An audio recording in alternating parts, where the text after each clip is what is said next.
गांव से आई भोली बहू। राधिका की शादी रमन से हुई, जो एक बड़े परिवार का बेटा था। राधिका गांव की रहने वाली थी, लेकिन उसके व्यवहार और गुणों को देखकर रमन के घर वालों ने उसे पसंद किया। राधिका हर काम को अच्छे से करती थी, बस उसमें कमी थी इस बात की कि वो थोड़ी भोली थी, जिस वजह से लोग उसको बेवकूफ बना देते थे। जब वो शादी करके शहर आई तो उसे सब कुछ नया और अजीब लगा। यहाँ के लोग तो बहुत ही अजीब है। इनका पहनावा और रहन सहन भी कितना अलग है। पता नहीं मैं यहाँ कैसे रह पाऊंगी। तुम चिंता मत करो बेटा, सब कुछ सही होगा। तुम सिर्फ यहाँ पर अभी सीखने का काम करो। जब तुम्हें सब कुछ अच्छे से आ जाएगा तो तुम्हें शहर भी अच्छा लगने लगेगा। चलो मैं चटनी पीस लेती हूँ, लेकिन यहाँ तो सिल ही नहीं है। अब मैं क्या करूँ? अरे पगली, सिल नहीं है तो क्या हुआ? तुम इस मिक्सी में चटनी पीस सकती हो। इसमें तो चटनी जल्दी पिस जाएगी और तुम सीख जाओगी। हाँ राधिका, माँ बिल्कुल सही कह रही हैं। कोशिश करके मिक्सी में चटनी पीसो, तभी तो तुम सीख पाओगी।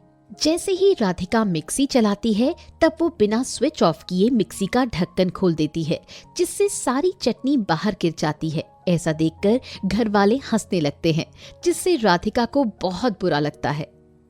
मैं गांव की हूँ ना, इसलिए सब मुझ पर हंस रहे हैं। और राधिका रोने लगती है। अरे तुम चिंता मत करो राधिका, सब ठीक हो जाएगा। तुम अभी नई हो ना, इसलिए तुम्हें नहीं पता। कोई बात नहीं बेटा, हंसने दो जो हंस रहे हैं। धीरे धीरे सब ठीक हो जाएगा। एक दिन राधिका की सास लता उसे बर्तनों को डिश वॉशर में धोने को कहती है, लेकिन राधिका कुछ समझ नहीं पाती और सारे बर्तनों को वॉशिंग मशीन में धो देती है, जिससे वॉशिंग मशीन खराब हो जाती है और घर के लोग नाराज हो जाते हैं। वॉशिंग मशीन खराब हो जाने से राधिका की सास लता भी नाराज हो जाती है और राधिका से बात नहीं करती। ये तुमने क्या किया राधिका? तुम्हें ऐसा करना शोभा नहीं देता। तुमने वॉशिंग मशीन खराब कर दी। अब इसके पीछे कम से कम 15,000 का खर्चा आएगा। ये सब मैंने जानबूझकर नहीं किया है, मुझसे अनजाने में हो गया है। ये सब हमें नहीं मालूम, लेकिन तुमने हमारी नई वॉशिंग मशीन खराब कर दी। तुम्हें तो मैंने डिश वॉशर में बर्तन धोने को बोला था ना कि वॉशिंग मशीन में। इससे अच्छा तो मैं ही धो लेती। आज के बाद ऐसी गलती नहीं होगी, मुझे माफ कर दीजिए। लगभग 10 दिन बाद राधिका काम करते हुए अपने पति के मोबाइल को देखती है। वो मोबाइल पूरी तरीके से साफ नजर नहीं आता।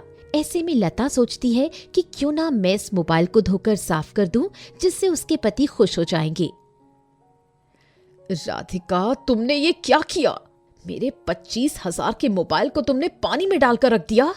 पूरा मोबाइल खराब हो गया। अब इसके पैसे मैं कहां से लाऊं? मैं तो इसे साफ कर रही थी कि अच्छा हो जाए। देखो ना, कितनी गंदगी जम गई थी इसमें। जब कोई काम तुम्हें नहीं आता है तो तुम हम लोगों से पूछ क्यों नहीं लेती? हर काम अपने मन से करना सही नहीं है। तुम्हारी वजह से ही देखो कितना नुकसान हो रहा है। मुझे शहर के बारे में कुछ नहीं पता। यहाँ मुझे अच्छा नहीं लगता। जो भी करने जाती हूँ, कुछ न कुछ गड़बड़ हो ही जाती है। आज के बाद तुम्हें कोई काम करने की जरूरत नहीं है। जो भी काम करो हमसे पूछ कर ही करो। अपना दिमाग मत चलाया करो। एक दिन राधिका की सास लता और रमन कुछ परेशान दिखाई देते हैं, लेकिन राधिका को कुछ समझ नहीं आता कि आखिर हो क्या गया है। बात पूछने के बाद भी कोई उसे कुछ नहीं बताता, लेकिन शाम को वो अपनी सास और पति की बात को छिप कर सुन लेती है। क्या बताऊं माँ, बिजनेस में बहुत नुकसान हो गया है।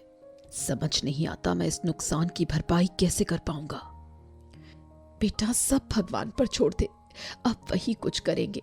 हमसे तो कुछ हो ही नहीं रहा।